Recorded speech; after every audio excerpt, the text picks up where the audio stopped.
से ऐसे पुण्य किए। घड़ा उनके सबके मन की बात सुन रहा था। जैसे ही सारे देवता अंदर गए, सभा संपन्न हुई। सभा संपन्न होने के बाद में सब देवता बाहर पधारे और घड़ा को अपने मन की बात उन्होंने पूछी कि घड़ा तू कितना सौभाग्यशाली है, तेरे अंदर गंगा जल भरा है और आज देवता पिएंगे। घड़ा ने कहा कि देवताओं, मैं केवल सरलता से यहाँ तक नहीं पहुंचा हूँ, मैंने जीवन में बहुत संघर्ष किए, तब जाकर के मेरे अंदर गंगा जल पड़ा है। तो क्या संघर्ष किए? बोले मिट्टी के रूप में तालाब में पड़ा था, तब मेरे ऊपर बहुत सारे लोग पांव मारते हुए चलते थे, मुझे बहुत पीड़ा होती, पर क्या कर सकता था। बाद में कुमार आया, कुमार ने मुझे फावड़े से खोदा और बैलगाड़ी पर लाद के ले गया, तब बहुत पीड़ा हुई। घर में जाके मुझे पटका, मिट्टी को कोई उतारता थोड़ा नीचे गिराते ही, तब भी बहुत पीड़ा हुई। फिर उसने पानी डाला ठंडा ठंडा और पांवों से मुझे रौंदा, तब भी बहुत पीड़ा हुई। फिर उसने मुझे छोटे छोटे टुकड़े काट के और चाक पे चढ़ाया, घुमाया, तब भी बहुत पीड़ा हुई। उसके बाद में पीट के मुझे आकार दिया, तब भी बहुत पीड़ा हुई। इतने में कुमार नहीं माना, उसने मुझे अग्नि में तपाया। अग्नि में तपाया और जब अग्नि में तप के मैं तैयार हो गया, तब उसने एक से एक ऊपर लाद के बाजार में लाया और लेने वाले ने मुझे ठोक ठोक के लिया। मेरे को सब पीटते हैं, बोले तब जाकर के मेरे अंदर गंगा जल पड़ा है और यहाँ पर पहुंचा हूँ। तो सजना, कोई सरलता से हम कोई लक्ष्य प्राप्त कर ले बहुत असंभव है। अगर लक्ष्य प्राप्त करना हो उसके लिए संघर्ष करना पड़ेगा जीवन में। अरे सजना, अपने लिए तो सब जीते हैं, अपने लिए तो पशु पक्षी भी जीते हैं, पर जीवन का कुछ अंश हम दूसरों के लिए लगावे जिसमें दूसरों का भला हो जाए, वही मानवता है। बाकी तो पशु भी अपना भरण पोषण करते हैं, पेट तो पालते ही हैं, हमारा भी इतना ही काम है। तो सजना, पशुओं में हमारे में कोई विशेष अंतर नहीं है। सज्जन महानुभाव, मेरा निवेदन है, मैं निवेदन कर रहा था कि किस प्रकार से समाज का कार्य करना चाहिए। हमारे मन में भाव आता है कि एक बार कार्य व्यवस्थित हो जाए, उसके बाद में जो शिक्षा के क्षेत्र में हमको विशेष कार्य करना है। साहब, मैं कहता हूं कि शिक्षा होनी चाहिए, पर शिक्षा संस्कारों से युक्त हो। अगर संस्कारवान बच्चा नहीं होगा, वो पढ़ के IAS बन जाएगा तो कभी बड़े बुजुर्गों का सम्मान नहीं करेगा, घर में माता पिता की सेवा भी नहीं करेगा और समाज का कार्य तो बहुत दूर रह जाएगा।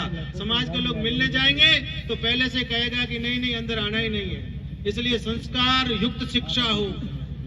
तो हमारे मन में ऐसा भाव है कि जो बच्चे कंपटीशन की तैयारियां करते हैं, जिनकी आर्थिक स्थिति कमजोर हो, चाहे भले कमजोर न हो, सक्षम हो, फिर भी ऐसे बच्चों के लिए जो होनहार हो, जयपुर है, दिल्ली है, उसमें समाज की ओर से उनके रहने की व्यवस्था हो और भोजन की व्यवस्था हो। जो बच्चे आर्थिक रूप से कमजोर हो, उनको हमको दान दे करके नहीं पढ़ाना, उनको लोन की व्यवस्था हो, लोन से पढ़े और जब पवन जी की तरह सफल हो जाए तो धीरे धीरे लोन समाज को वापस लौटा दे। ऐसी व्यवस्था करने का मन में भाव है। हमारे मन में तो ऐसा भाव है कि हमारी बच्चियां भी संस्कारवान हो और बच्चे भी संस्कारवान हो। इन बच्चों और बच्चियों के वर्ष में शिविर लगे, शिविर में 5 दिन की दिनचर्या हो, अलग अलग विषयों के ज्ञाता आवे और प्रतिदिन उसमें 3-4 छात्र हो। जो 5 दिन बच्चा इस परिस्थिति में, इस वातावरण में रह करके आएगा तो घर में तो परिवर्तन आएगा ही आएगा, जिस गांव में रहेगा गांव में भी परिवर्तन आएगा और समाज में भी परिवर्तन आएगा। इस प्रकार से हमको रचनात्मक कार्य करने, हमको तो माताओं के भी सम्मेलन करने, हमको तो व्यापारियों के भी सम्मेलन करने, हमको तो अधिकारी कर्मचारियों के भी सम्मेलन करने।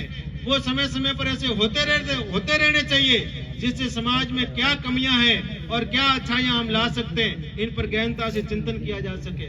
ऐसे रचनात्मक कार्य करना है। अभी तो एक ही मन में भाव है कि एक बार केंद्र स्थापित हो जाए, अलग अलग क्षेत्रों में सभी काम करें। हमने तो एक ही संकल्प लेकर के चले हैं कि चाहे वो कुमावत लगावे, चाहे कुमार लगावे, चाहे प्रजापति लगावे, चाहे बोडा हो, चाहे मारू हो, चाहे माडेचा हो, चाहे पूर्विया हो, नाते रिश्ते जहाँ करते हो वहाँ करो। आपके जैसे संगठन है स्थानीय वैसे ही रखो, आपके रीति रिवाज है उसको है वैसे रखो, पर एक धर्म ध्वज के नीचे आओगे तभी कल्याण संभव है, नहीं तो सजना बिखरे हुओं को कोई नहीं पूछता। संगठन में बड़ी शक्ति है। केवल हाथ का उदाहरण देख लो आप, हाथ की अंगुलियां हैं, अगर इनको आप मोड़नी हो तो कोई मोड़ देगा और मुट्ठी बन जाएगी तो खोलने में पसीना आ जाएगा। ये संगठन की शक्ति है। संगठन की शक्ति, झाड़ू देख लो आप, झाड़ू जब बंधा हुआ होता है तो कचरा साफ करता है, और झाड़ू जब बिखर जाता है तो स्वयं कचरा बन जाता है। इसलिए संगठित रहोगे तो पूछा जाएगा, असंगठित लोगों को कोई नहीं पूछता है। अभी आपको निवेदन करूं कि बाड़मेर, जालोर, सिरोही, पाली, वहाँ जब चुनाव होता है तो सारे नेता आकर के धोख लगाते हैं, महाराज जी आशीर्वाद रखना, महाराज जी आशीर्वाद रखना। वो कोई मुझे धोख नहीं लगा रहे, उनको लगा कि समाज का केंद्र बिंदु खड़ा हो रहा है, इसलिए आकर के धोख लगा रहे हैं। जब हमारा व्यवस्थित केंद्र बिंदु खड़ा हो जाएगा, मैंने तो साहब निवेदन किया है कि एक बार मेरे कहने से चल जाओ। इतने वर्षों तक आप दूसरों कहने से चले हो, एक बार आप साधु हो, साधु कहने चल जाओ। कभी आपको गलत रास्ते नहीं ले जाऊंगा, कभी गलत काम हो आपका ऐसा नहीं करूंगा, कहीं आपको नीचा देखना पड़ेगा ऐसा नहीं करूंगा। पर एक बार आप मेरे कहने से चल जाओगे, एक दिन प्रधानमंत्री को आपके चरणों में लाके धोख न लगवा दूं तो मेरे कपड़े उतार देना। क्या नहीं संभव है, सब कुछ संभव है। हमने अभी एक परिकल्पना की है कि समाज के वहां पर अभी शिलान्यास समारोह व्यवस्थित रूप से रखने का भाव है, और उसमें प्रत्येक गांव से, प्रत्येक घर से लोग पहुंचे, 4-5 लाख लोग इकट्ठे हो जाए, 4-5 लाख लोग इकट्ठे हो जाए। प्रदेश की सरकार तो दौड़ी हुई आएगी और भारत के प्रधानमंत्री भी वहां पर धोख लगाने ना, कार्य तो करने से होगा और सबको जो भूमिका निभानी पड़ेगी। हमारे नारायण जी का काम आंदोलनात्मक